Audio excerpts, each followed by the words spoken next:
Today I'm making Mexican-style burgers.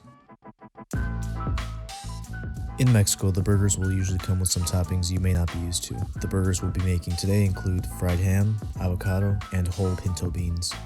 Alright, so let's get down to business. Last week I showed you how I make refried beans from scratch, so if you have dried beans you can watch that video to see how to soak and boil the beans. Today I'm just going to use canned pinto beans because that's what I have on hand. Into a microwave safe bowl I'm pouring the contents of one 15-ounce can of pinto beans, half a teaspoon of chicken bouillon powder, half a teaspoon of garlic powder, half a teaspoon of onion powder, a quarter teaspoon of cumin, and a quarter teaspoon of salt. Give this all a quick mixing and put it in the microwave for a minute or two, just to warm the beans and allow the flavors to set a bit, then set aside.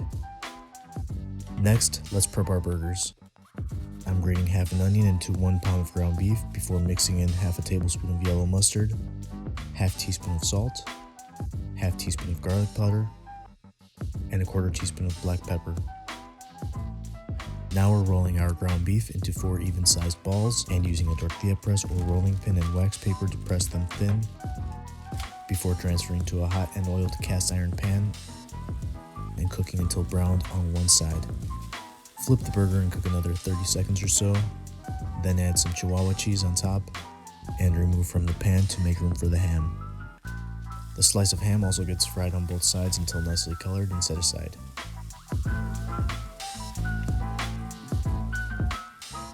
Now we can begin assembling our burger. I'm going to start by toasting my buns with some mayo in a frying pan.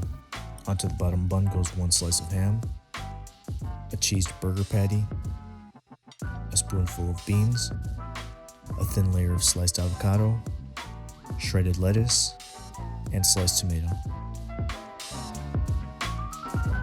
Serve with some fries, pickled jalapeños, and your favorite beer, and enjoy.